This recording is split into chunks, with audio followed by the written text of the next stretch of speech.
नमस्कार साथियों, यह लीगल शब्दों पर आधारित डिक्टेशन है जो 80 शब्द प्रति मिनट की गति से बोली जाएगी। डिक्टेशन ठीक 5 सेकंड बाद स्टार्ट होगी। स्टार्ट। जब विद्वान महाधिवक्ता ने सदैव दत्तक पुत्र के विभाजन के अधिकार के प्रति निर्देश किया तो हमने उनसे यह कहा कि विभाजन प्रवर्तित करने के लिए सदैव यह उपधारणा की जाती है कि विभाजन का दावा करने वाले व्यक्ति को स्वयं संपत्ति में पूर्विक हित प्राप्त है विराम। उन्होंने यह भी उल्लेख किया कि विभाजन अंतरण या निहितकरण की कोटि में नहीं आता विराम। ऐसा हो सकता है क्योंकि विभाजन के दोनों पक्षकार पूर्विक स्वामी हैं और वे मात्र अपने अपने अंशों की धारणा करते हैं विराम। हमने उनसे बार बार यह संकेत करने के लिए कहा कि कहाँ और किस प्रकार दत्तक पुत्र ऐसा पूर्विक हित प्राप्त करता है जिसे विभाजन द्वारा प्रवर्तित किया जाना है विराम। प्रत्यक्षतः हमें कोई उत्तर नहीं दिया गया था, यद्यपि स्वयं अपने सिद्धांत को स्पष्ट करने के कतिपय प्रयत्न किए गए थे विराम। एकमात्र उपाय जिसमें दत्तक पुत्र में दत्तक ग्रहण करने की तारीख को अधिकार सृजित किया जा सकता है।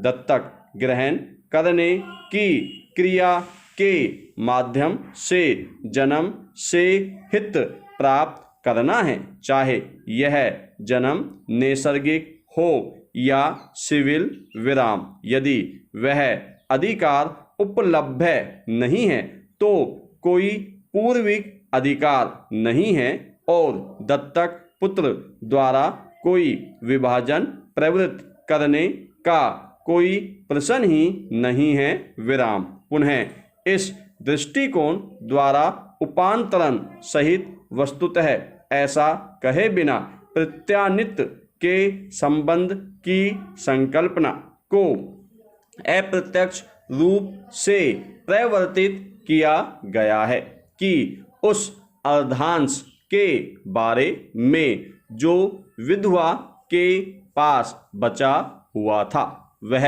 उसकी पूर्ण स्वामी होगी विराम। यह धारा 14 के उपबंधों को विफल करने की कोटि में आएगा और यह विरोधी बात होगी जो कि इस विकासशील विधान के उपबंधों के प्रतिकूल है, जिसे हिंदू नारियों की आर्थिक दशाओं को सुधारने के लिए विरचित किया गया है विराम। इसलिए हमारे मतानुसार 1956 के पश्चात उस समय स्थिति में पूर्णतः परिवर्तन हो गया जब हिंदू नारी की संपत्ति की पूर्ण स्वामी के रूप में घोषित किया गया विराम। ऐसा हक शास्त्रीय हिंदू विधि के पूर्ववर्ती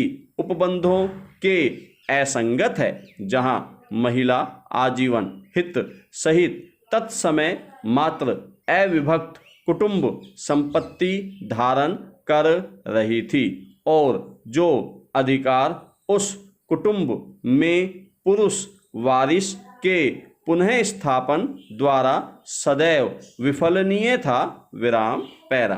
अपने दत्तक माता या पिता का अपत्य सभी प्रयोजनों के लिए समझा जाएगा और ऐसी तारीख से यह समझा जाएगा कि उस अपत्य के अपने जन्म के कुटुंब के साथ समस्त संबंध टूट गए हैं और उनका स्थान उन संबंधों ने ले लिया है जो दत्तक कुटुंब में दत्तक के कारण सृजित हुए हैं विराम। यदि ऐसा है तो संबंध कारक कुटुंब की संपत्ति में अपत्य का अपना अधिकार समाप्त हो जाएगा और दत्तक कुटुंब में कुछ भी प्राप्त नहीं करेगा विराम। उन्होंने यह प्रश्न प्रस्तुत किया कि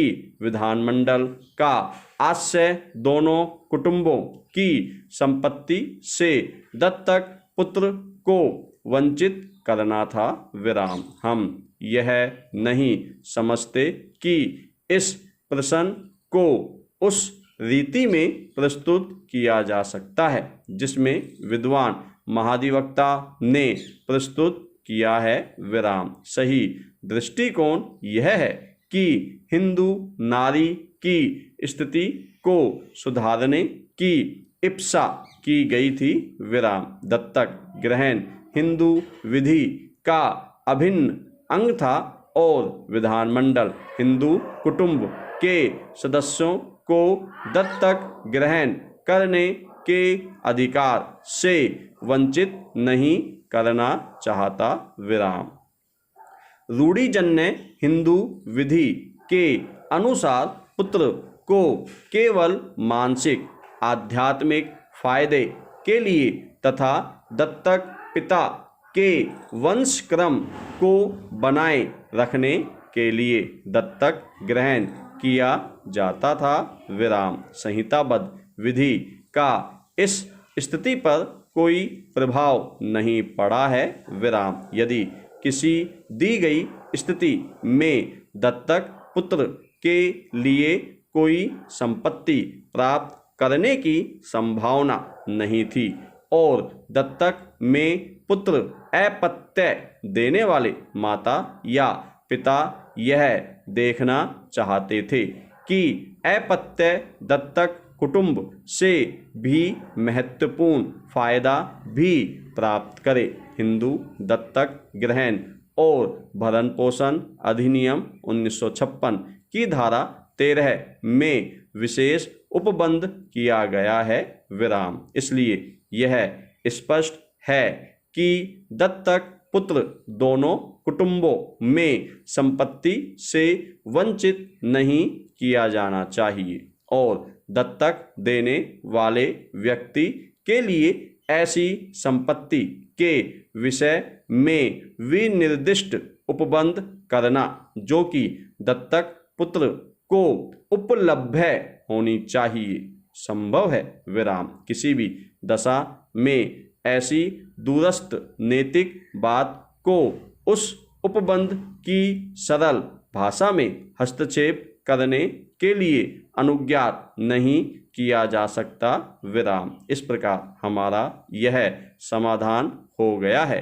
कि हिंदू उत्तराधिकार अधिनियम की धारा 14 उपधारा 1 के उपबंधों द्वारा किसी हिंदू नारी द्वारा संपत्ति के स्वामित्व के संबंध में तथा उसकी उस संपत्ति की प्रकृति में निश्चयात्मक परिवर्तन किया गया है विराम। धन्यवाद साथियों।